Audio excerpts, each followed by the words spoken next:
चलिए आइए हम लोग 8th क्वेश्चन के बाद 9th करेंगे 6.3 का। इसमें थोड़ा सा कंडीशन चेंज किया गया है। क्या चेंज किया गया है? इसमें भी दिया हुआ इक्वेशन ऑफ दिया हुआ है, यानी वक्र रेखा का समीकरण है y = x³ - 11x + 5। और भी कह दिया है कि आपको स्पर्श रेखा का भी इक्वेशन दिया हुआ है। स्पर्श रेखा का समीकरण यानी equation of tangent y = x - 11। ध्यान दीजिएगा, यानी स्पर्श रेखा का भी इसमें इक्वेशन दे दिया है। इसके पहले वाले x क्वेश्चन में वहां ऐसा नहीं था, वहां जो पॉइंट दिया था जिससे लाइन पास कर रही थी और उसके लाइन के स्पर्श रेखा क्या था, आपस में पैरेलल था, समानांतर था। हाँ, ये भी ध्यान रखिए ये स्पर्श रेखा का ही टेंजेंट दे दिया, ये इक्वेशन दे दिया है। कभी ऐसा भी कह सकते हैं यहाँ भी कि एक लाइन का इक्वेशन यह है, लाइन का इक्वेशन यह है और टेंजेंट और ये लाइन आपस में क्या है, पैरेलल है, बोला है आपस में क्या है, पैरेलल है या फिर परपेंडिकुलर है, समानांतर या लंब होगा एक दूसरे पर। ये दोनों कंडीशन लगा सकता है, लेकिन यहाँ स्पर्श रेखा का दे दिया है तो कैसे करेंगे ध्यान दीजिए। अब सीधी सी बात है कि जब जानते हो जब d/d से करते हैं तो क्या होता है, स्लोप ऑफ टेंजेंट, और फिर इससे भी स्लोप निकालेंगे स्पर्श रेखा से भी, तो दोनों आपस में क्या इक्वल तो होगा। एक वो स्लोप टेंजेंट का, ये भी स्लोप टेंजेंट का निकलेगा। हमने यहाँ भी पॉइंट फाइंड करना है। आइए तो क्या करेंगे, ध्यान दीजिए। हमने सबसे पहले y = x³ - 11x प्लस क्या है 5 है। इसका हम डिवाइड करेंगे, यानी x के रिस्पेक्ट में डेरिवेटिव करेंगे, इसके सापेक्ष में अवकलन करेंगे, तो 3x² और माइनस का ये ना जी -11 क्योंकि 5 पे जानते हैं कांस्टेंट है। इक्वेशन में मिला दीजिएगा, तुम तो ही ना जी, हां कांस्टेंट है। ध्यान दीजिएगा, मिला दीजिए। अरे नहीं क्वेश्चन नहीं ना, क्वेश्चन से खत्म कर तो नहीं ना, मिला दीजिएगा क्वेश्चन। ध्यान दीजिए तो हमारा क्या है, यही है स्लोप कितना हो गया है, टेंजेंट हो गया, कितना हो गया है 3x² - 11 है ना। अब साथ में क्या कह रहा है कि भाई ये तो स्लोप हो ही गया है ये चीज। अब हमने कह रहा है कि ये जो टेंजेंट का इक्वेशन दिया उसका भी स्लोप निकालना पड़ेगा। तो दिया हुआ है, क्या दिया हुआ है, इक्वेशन ऑफ उसका टेंजेंट यानी स्पर्श रेखा का समीकरण है क्या है भाई, तो ये y = है x - 11 है। इसको भी हम करेंगे डिफरेंशिएट नहीं करेंगे, इसको डिफरेंशिएट हम नहीं करेंगे। ये डायरेक्ट हमने टेंजेंट का इक्वेशन दिया हुआ है तो करेंगे क्या, कुछ जान दीजिएगा। याद कीजिए कि आप एलिमेंट्स में हम लोग किए थे, क्या किए थे, हम लोग तो ना सुनिए, किए थे कि y = mx प्लस क्या c, कुछ याद आ रहा है, y = mx प्लस क्या c। ये m क्या होता है, उस लाइन का स्लोप होता है। अरे टेंजेंट में स्पर्श रेखा एक लाइन ना है, तो लाइन का इक्वेशन दिया हुआ है, सीधी बात है। तो ये m जो है देखिए इसी फॉर्म में है, ये हमारा इक्वेशन इसी फॉर्म में है, y = x - 1, यानी जो x का कोएफिशिएंट है, x का जो गुणांक है वो क्या है, स्लोप है। क्या है, स्लोप है। देयरफॉर यहां x का कोएफिशिएंट कितना है, कुछ नहीं तो 1 है। देयरफॉर क्या हो गया, m = कंपेयर कीजिए दोनों को, m = कितना है 1 है, यहां पर ये 1 है। इस -11 से कोई लेना ना, हां -11 क्या है, c है, वो c = -11 है। अब मैं पूछूं किसी से c क्या होता है, यहां पर याद किसी को नहीं होगा, याद नहीं होगा, c कांस्टेंट तो है क्या, c कांस्टेंट है, यस, लेकिन है क्या ये, तो c y इंटरसेप्ट होता है, याद कीजिए।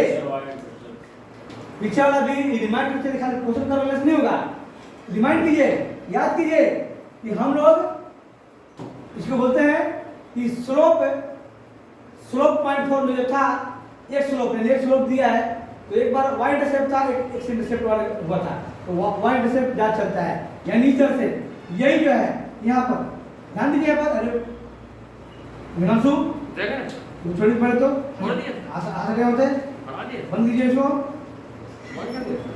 यहाँ पर यहाँ से यहाँ तक इंटरसेप्ट यही इंटरसेप्ट है, सी है। यानी यहाँ पर 0 कोमा क्या होता है, सी है ना। और इस लाइन का स्लोप क्या है, इस लाइन का स्लोप क्या लेते हैं हम लोग, ये लेते थे। और यहाँ भी हम कोई पॉइंट रखते थे, इसे हम फॉर्मूला हम लोगों ने उसमें 11th में बनाए थे, है ना। 2 पॉइंट फॉर्म से या कोई पॉइंट होता है, कुछ भी पॉइंट लेते हैं यहाँ पर, कुछ भी हम लेते हैं, मान लीजिए यहाँ पर कोई पॉइंट लेते हैं यहाँ पर 1 मान लीजिए, कुछ भी है समथिंग, तो यहाँ बनता था y प्रोडक्ट प्लस क्या सी, यही सी है। यानी सी जो होता है y इंटरसेप्ट। हालांकि हमने इसे कोई लेने नहीं आता नहीं है, लेकिन ये कंसेप्ट आपको याद होना चाहिए, रिमाइंड होना चाहिए कि आप जब करते हैं तो जो भी इसमें यूज होता है वो आपको पूरा रिमाइंड हो जाना चाहिए, है ना। ध्यान दीजिए, तो ये हमने मिल गया ये, तो ध्यान दीजिए ये का आपका ये यहाँ पर है, ये भी क्या है, स्लोप है। किसका स्लोप है, स्लोप किसका है, टेंजेंट का, स्पर्शरेखा का प्रवणता है कितना 1 है। और ये भी क्या है आपका प्रवणता स्पर्शरेखा का, दोनों तो सेम चीज ना है, हैं। तो हम लोग कह सकते हैं कि फर्स्ट हो गया, क्या हो गया, सेकंड हो गया। तो फ्रॉम फर्स्ट एंड क्या सेकंड, यानी एक और दो से बिल्कुल। तो 3x² - 11 = 1, अब 3x² = क्या हो जाएगा 12 -11 प्लस हो जाएगा, और x² आ गया है -12.3 यानी क्या आ गया 4, है ना। और x कितना आ जाएगा, जब अंडर रूट कीजिएगा तो प्लस माइनस 2 ले वो है, जब 4 का अंडर रूट हो जाएगा तो स्क्वायर रूट से निकालने के बाद प्लस माइनस ये का 2 में आया प्लस 2b और माइनस। समझ गए ना कि आप समझना ये है कि 8 से 9 में थोड़ा सा क्या फर्क था, और फिर थोड़ा सा कैसे हल्का सा मूवमेंट चेंज हुआ है सॉल्यूशन में, ये समझना आपको है ना। तो अब तो आपको आ गया है कि भाई x लीजिए, x जब पुट करना है 2 है तो y में पुट कर देंगे, यहाँ पर इसमें पुट करना है तो y इक्वल टू कितना है, पुटिंग वैल्यू लिखोगे, हम लिखा नहीं है, x³ - 11x + 5, ठीक है। फिर पुट करेंगे -11 × 2 और प्लस 5, यही ना, तो कितना आ जाएगा 8, अब माइनस कितना, अब प्लस कितना 5, ठीक है। तो प्लस दीजिए 8 और 5 13, और 13 माइनस क्या 22, तो 7 और 2 है ना क्या -9, तो यहाँ पर बन गया एक पॉइंट, तो बन गया है एक पॉइंट, क्या बन गया है, तो 2 कितना -9। दूसरी पॉइंट हमने -2 लेना, कितना लेना होगा -2 में निकाल लेते हैं कि जब if जब यदि x कितना है -2 है तो देयरफॉर y कितना हो जाएगा -2 फिर -11 × -2 और प्लस कितना 5, सो ये हो जाएगा माइनस कितना 8, ये प्लस कितना 22 और प्लस कितना 5, माइनस 5 -3 बचेगा, -3 इसमें -3 कितना 19 बच गया, प्लस 19 बच गया। तो लीजिए एक और पॉइंट आ गया है, कितना आ गया -2 कितना 9, तो 2 पॉइंट्स इसमें फाइंड हुआ है, 2 पॉइंट्स है कौन कौन है, तो 2, -9 एंड -2 कितना 9, ये आपका क्या हो गया, ये आपका दोनों आंसर। तो आपको देखो समझना ये है, ये नहीं कि भाई आंसर आ गया, ये समझना है कि थोड़ा थोड़ा कंडीशन जो चेंज हो रहा है उस कंडीशन को ध्यान देना आपको। पढ़ने का मतलब है कंसेप्ट कि कंडीशन जो चेंज कर दे रहा है थोड़ा सा हर क्वेश्चन में, उसको ध्यान देना है। एनसीईआरटी का मतलब होता है कि हर क्वेश्चन में कुछ न कुछ क्या है चेंज है। यही जब हम अलग बुक करेंगे एसएससी ना आरएस ऑडिट करेंगे तो एक ही कंडीशन कम से कम लगातार 4-5 क्वेश्चन मिलेगा, यही होता है उसमें, है ना। तो इसीलिए हमने वो सब बुक भी रिफ्रेशर करना होता है प्रैक्टिस के लिए, लेकिन एनसीईआरटी मस्ट है ताकि हर कंसेप्ट का क्वेश्चन इसमें हमें मिल जाता है, ठीक है। आइए मंसूर हम नेक्स्ट क्वेश्चन चलेंगे। चलिए हम लोग 9th के बाद क्वेश्चन हम जान दीजिएगा, इसमें 10th 11th 12th तीनों सेम क्वेश्चन है। तीनों में कह दिया है, जैसे 10th में कह दिया कि यहाँ पर स्लोप है, लाइन का स्लोप -1 कह रहा है, -1 प्रवर्तक है कि -1 वाली सभी रेखाओं का समीकरण ज्ञात कीजिए जो कि y = 1/x - 1, x does not equal to -1, को स्पर्श करती है। ध्यान दीजिएगा, एक बार समझिएगा। यहाँ पर लाइन का स्लोप दे दिया है, स्लोप ऑफ लाइन दे दिया है, रेखा का प्रोडक्ट -1 है। 12th में आपका 2 है, स्लोप 2 दिया हुआ सेम ऐसी लाइन का, और 12th में मैंने दिया है तो 12th में 0 है। स्लोप ऑफ लाइन रेखाएं का प्रवणता जो है वो 0 है। हाँ, y कर्व का इक्वेशन ये दिया 1/x² - 3। तीनों सेम क्वेश्चन है, 10th 11th 12th में 12th बता रहा हूँ, बाकी तो हो जाएगा आपसे। तो एक बार ध्यान देना है। सपोर्टेड इसने कह दिया 10th में कह दिया था कि y इक्वल टू 1/x - 1। ये देखिए y इक्वल टू 1/x - 1 दिया हुआ है, और कह दिया है इसने दे दिया कि x does not equal to क्या 1, x इक्वल टू 1 नहीं होगा। पॉइंट फाइंड करना है। पॉइंट क्या करना है? फाइंड। तो कह रहे कि अगर x का आंसर 1 आ जाए, पॉइंट बिंदु जब फाइंड करोगे, हमने पहले पॉइंट फाइंड करेंगे तब इक्वेशन फाइंड करेंगे। जैसे कि आप पॉइंट फाइंड हुआ था 9th में या उससे पहले भी, इसके बाद हमने इसके यहाँ तक करना है, इसके बाद इक्वेशन फाइंड करना है। बस यहाँ स्लोप यहाँ से निकला था, अब यहाँ कुछ स्लोप दिया हुआ है लाइन का। लाइन वही स्पर्श रेखा के पैरेलल होगा, स्लोप भी होता है, क्योंकि लाइन का स्पर्श रेखा दोनों के आपस में पैरेलल होगा, समानांतर, इसलिए स्लोप वही हो जाएगा टेंजेंट पे। तो ध्यान देना है कि ये -1 x does not equal to -1 Nikhil, इसे हमने लिखा है x 1 के इक्वल नहीं होगा। तो कैसे लिखा, क्यों लिखा? यही सर, अगर x इक्वल टू 1 होगा तो नीचे में 0 हो जाएगा। ऐसा बात बहुत बढ़िया कि अगर x 1 होगा तो यहाँ x की वैल्यू 1 पुट कर देंगे तो 1/0, और 1/0 क्या आता है? हाँ, ये ना हुआ 1/0 है, क्या पड़ता है? क्या होता है? 1। हाँ, देखा? कोचे बोले हैं 1/0 को कहता है 0, ये गलत करते कहता है 1। बार भाई क्या बात है? अब 0 होगा, ये 0 होगा। ये है बच्चे 12th के भविष्य, यानी बिहार का भविष्य है, साथ में इंडिया का भविष्य बनेगा ना। 1/0 कब तक नहीं पता है, बताओ कि जाने कितने बार पढ़ चुका होगा इस बात को? आए अरे बबलू, एक जगह 1 होगा। हाँ, क्या बोला? क्या बोला जी? इन्फिनिटी। अरे बाबू 1/0, बबलू जरा 1 में भाग दीजिए और 0 से डिवाइड कीजिए, हो जाएगा डिवाइड। ठीक है, 0 और 1 बोल दिया है, कर रहा है? ये भी नहीं पता तुम्हें? किसी भी नंबर को 0 से डिवाइड करेंगे तो डिफाइंड नहीं है, परिभाषित नहीं है, तो नॉट डिफाइन कर दीजिए, अनडिफाइंड कर दीजिए, या परिभाषित नहीं है हिंदी में लिख दीजिए, या इन्फिनिटी कह सकते हैं, नो प्रॉब्लम, है ना। तो इसीलिए नॉट डिफाइन के चक्कर में लिखता कि नहीं। अब लिखा कहां से? तो लिखा ऐसे कि जो x - 1 है इक्वल टू 0 कीजिए, तो x कितना आ गया 1, तो यही 1 यहाँ लिखता है। x does not equal to 1, x 1 नहीं हो सकता है। अगर हमारा आंसर बाई चांस अगर x 1 आ जाता है तो उसको हमने नहीं लेना है। पहली बात तो आता नहीं, आएगा नहीं, अगर आ जाता है कभी बाई चांस तो आपको लेना नहीं है। समझ गए बात यहाँ पर? ठीक है, तो आइए टीचर से इसको मैं मिटाता हूँ। चलिए, अगर यहाँ पर हाई प्रोड पास प्रोड अपन 0 करते तो भी क्या होगा? वो नॉट डिफाइन होगा। ठीक है, तो आइए हम क्वेश्चन सोल्व करते हैं। सॉल्यूशन बड़ी आसान है, सॉल्यूशन कोई मुश्किल नहीं है, ध्यान से देखिएगा यहाँ पर, है ना। एक्सरसाइज बहुत बढ़िया है, ये इंटरेस्टेड नहीं आपका एक्सरसाइज है। हमने सबसे पहले पता है कि जो इक्वेशन दिया हुआ है कर्व का, यानी वक्र का समीकरण है, उसको हमने x के रिस्पेक्ट में क्या करना है? डेरिवेटिव करना है, डेरिवेट करना है और फॉर्मूला निकालना है, यही ना। तो भाई बाबू ये अपॉन में है, तीनों क्वेश्चन 10th 11th और 12th तीनों अपॉन में है। बस उसमें छोटा छोटा था, जैसे अब x - 1 ऐसा 1 अपॉन, यहाँ पर बड़ा था इसलिए मैंने इसको ले लिया है। तो क्या करेंगे इसको, कैसे करेंगे? भूल के क्वेश्चन रूल मत लगा देना, ऊपर ले जाएंगे। अगर क्वेश्चन रूल लगाएंगे भाग वाला रूल तो भी आंसर आएगा, उतना ही डिफरेंशिएशन, लेकिन ऐसा नहीं करना भूल के। ठीक है, क्योंकि ऊपर कांस्टेंट है 1 है, और 1 के 2 भी होता, 3 भी होता, 4 भी होता, -1 भी होता, कुछ भी तो भी लिख करते हैं हम।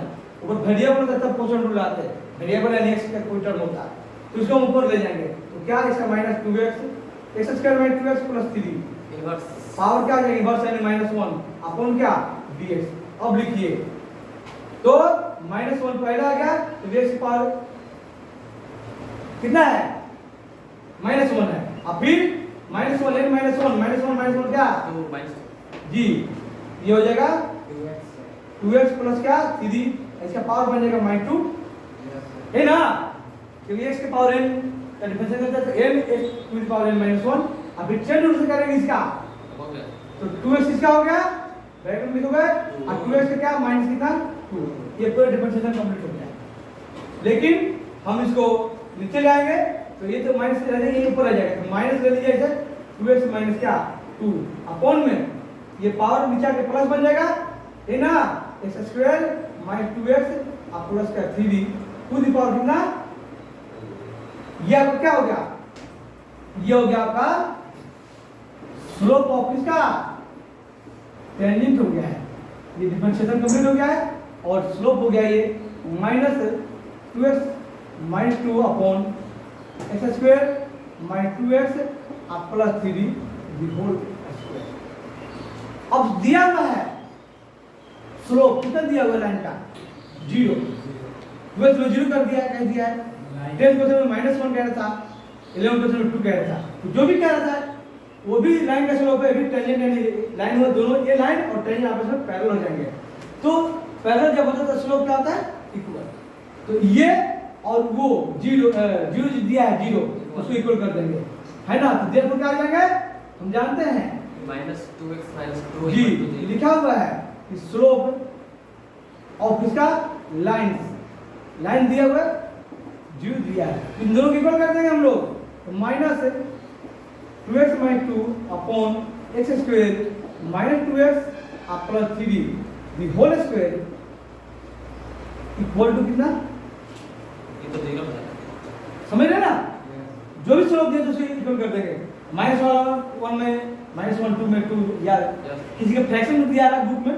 कोई अलग क्वेश्चन में दिया तो हम वही इक्वल करेंगे, फ्रैक्शन तो फ्रैक्शन रखेंगे, यहाँ तो क्रॉस मल्टीप्लाई करेंगे 0, क्योंकि आप जानते हैं इसके नीचे 1 तो आ ही सकता है ना, वहाँ 1/0 था, 0/1 है, ध्यान रखना, तो क्रॉस करेंगे तो ये इतना जाएगा, ये 0 बन जाएगा, यानी कुल मिलाकर हमें लगेगा -2x माइनस 2 इक्वल कितना 0, माइनस हटा दिए चला गया, खत्म हो गया, तो बचा क्या 2x माइनस 2 इक्वल कितना 0, और x कितना आ जाएगा 2 पहले नीचे लाइए, यहाँ लाइए प्लस हो जाएगा 2 यहाँ नीचे कर दीजिए, कितना आ गया x जी, x का वैल्यू क्या था 1 आ गया, कितना गया इसका वैल्यू 1 आ गया, सिर्फ एक ही वैल्यू आई है, दो वैल्यू नहीं है यहाँ पर, उसने बोला था रेखाएं, ये रेखाएं का निकालना है समीकरण, यानी कई लाइन से निकालना है, यहाँ तुम्हारे पास क्या है, जब x रेखा है तो y तो क्या है ना, दो नहीं आया है, दो वैल्यू आते तो दो लाइन लेता आता है यहाँ पर, लेकिन वैल्यू दो तो आ ही नहीं सकते यहाँ पर, क्लियर है, ठीक है, तब क्या होगा, अब y निकालेंगे हम लोग, y निकालेंगे, आइए पुट कीजिए, putting the value of x in equation of किसका कर्व, ये ना कर्व यानी वक्र का जो समीकरण है उसमें x का मान रखने पर, हिंदी में लिखेंगे x का मान रखने पर, तो y इक्वल टू हमारे पास है 1/x² माइनस 2x और प्लस 3, चलिए x इक्वल टू 1 पुट कीजिए, जो यहाँ था क्या हो जाएगा, देयरफॉर y हो जाएगा 1/1 दी स्क्वायर माइनस 2 मल्टीप्लाई 1 और प्लस 3, कितना हो गया है 1/1 स्क्वायर 1 और 2 है 2 और प्लस कितना 3, ये ना, तो 3 और 1 4 और 4 माइनस 2 कितना हो गया 2, यानी कितना आ जाएगा ये y जो आ गया 1/2, ये ना जी 1/2, ये और x कितना था हमारे पास 1 था, तो पॉइंट आ गया है, पॉइंट कितना है, पॉइंट आ गया है 1/2 सॉरी 1,1/2, क्लियर है, यहाँ तक ठीक है ना, अब इसका निकालना हमने क्या इक्वेशन समीकरण निकालना है, तो समीकरण निकालना है, इसका स्लोप पहले दे दिया है, पहले ही दे दिया है, स्लोप ऑफ लाइन कितना है, स्लोप लाइन कितना है 0, स्लोप लाइन 0, सपोर्ट है, हमने यहाँ देखो ये स्लोप जो आया था अभी, स्लोप ऑफ टेंजेंट आया था और स्लोप ऑफ जो लाइन दिया हुआ था ये 0, उसको हमने इक्वल किया था क्योंकि समानांतर हो गया, लिखा नहीं था लेकिन समानांतर का कंडीशन हो गया है ना। सपोर्टेड कंसेप्ट समझिएगा यहाँ पर कि अभी हमने एक्स वाई निकल गया, क्या निकला है, एक्स वाई निकल गया। तो एक्स की जो वैल्यू 1 आया है, ठीक है 1 आया है।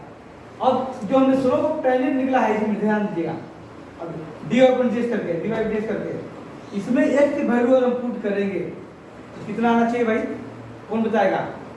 इसमें एक्स की वैल्यू अगर 1 पुट करेंगे इस स्लोप में, अरे स्टार्टिंग में क्वेश्चन था कि स्लोप डिवाइड जेस ये स्लोप निकल गया, पॉइंट दिया, पॉइंट पुट करो स्लोप निकल गया, यही था। तो वही मान लीजिए कि पॉइंट हमने एक्स आया हुआ अभी और इसमें हम पुट करेंगे तो ये पुट करने के बाद सॉल्यूशन इसका कितना आना चाहिए, 0 आना चाहिए। लाइक क्या आना चाहिए, एकदम सही बोला, राइट है, 0 आना चाहिए क्योंकि पहले से 0 दिया था, ये वाला हमने इक्वल किया था, 0 को इक्वल किया था, यानी 0 ही आना चाहिए। एकदम पक्की बात है कि इस 1 को पुट करोगे यहाँ पर 0 ही आएगा। अरे मिल तो गया भाई, देखिए ना इसका 1 पुट दीजिए ना तो -2 0, तो ऊपर 0 आ गया, नीचे कुछ भी आ जाए क्या फर्क पड़ता है, 0 पर कुछ भी आ जाए तो 0 ही आंसर आएगा, 0 आना चाहिए। ये आपको कंसेप्ट की बात समझना चाहिए। इसीलिए हमने यहाँ पे देखो दोनों को हमने इक्वल किया था, देखो दोनों को इक्वल किया था, इसको और इसको इक्वल किया था हमने, क्लियर है बात, ठीक है। चलिए तो अब हमने निकालना है क्या, स्लोप ऑफ क्या लिखा है, समीकरण निकालना है, इक्वेशन निकालना है। तो हम जानते हैं क्योंकि हमारे पास एक स्लोप है और एक क्या है, पॉइंट है। तो पॉइंट स्लोप 0.4 यानी ध्यान दीजिए इक्वेशन ऑफ लाइन, एक लाइन है किससे निकलेगा, बाई स्लोप पॉइंट। ध्यान दीजिए, लेकिन जो कल आप बोले थे कि सर ये माइनस है क्या, याद कीजिए वही लिखा हमने स्लोप पॉइंट, याद है कल बोले थे आप माइनस है क्या 0.4, हाँ स्लोप 0.4 आया क्योंकि एक स्लोप और एक पॉइंट है। तो हम जानते हैं formula m = y - y1 x - x1, ये सब कुछ याद होना चाहिए है ना। तो हमारे पास ये 0 है स्लोप और y - y1 यानी कितना 1/2 अपॉन x - x1 कितना 1, क्रॉस कीजिए, क्रॉस कीजिए, कैसे नीचे 1 लगा दी, क्रॉस कीजिए तो ये 0 हो जाएगा पूरा, ये बचेगा 1 से, यानी y - 1/2 बचेगा 0, 0 से मल्टीप्लाई कर 0 हो गया है ना। आप चाहिए तो आप यही लिख सकते हैं, इसको इधर लाइए और कह सकते हैं क्रॉस कीजिए तो कितना गया 1, या यहीं छोड़ दीजिए यहाँ छोड़ दीजिए, कोई दिक्कत नहीं है, ये आपका दोनों इसको लिख दीजिए, ये आपका आंसर कंप्लीट हो जाएगा। और हमने अगर ऐसे पॉइंट और भी आया होता तो उसके लिए भी स्लोप क्या देते हैं हम, 0 ही देते हैं, खाली y1 और x1 की वैल्यू चेंज होता है। हमारे पास x1 एक ही आया था इसलिए y1 भी एक ही आया है और एक ही पॉइंट बना, समझ गए कि कोई और पॉइंट आएगा, कई पॉइंट आएंगे तो हम और भी निकालेंगे। 10th लेवल में हो सकता है और भी लाइन आ सकता है जिसका इक्वेशन और भी निकाली जा सकती है या निकलेगी, समझ गए। तो 3 क्वेश्चन आपको कवर हुआ है 10th लेवल तक 12। हम नेक्स्ट चलेंगे, आप इसे कॉपी कीजिए, आप जो ने कॉपी नहीं किया है कॉपी कर लीजिए, बाकी नेक्स्ट क्वेश्चन चलेंगे। चलिए इस तरह से हम लोग नेक्स्ट क्वेश्चन नेक्स्ट क्लास में करेंगे। और इस तरह से Sundar bell classes coaching and YouTube को सब्सक्राइब करें, लाइक करें और अगर आपको अच्छा लगे तो नेक्स्ट किसी को शेयर भी करें।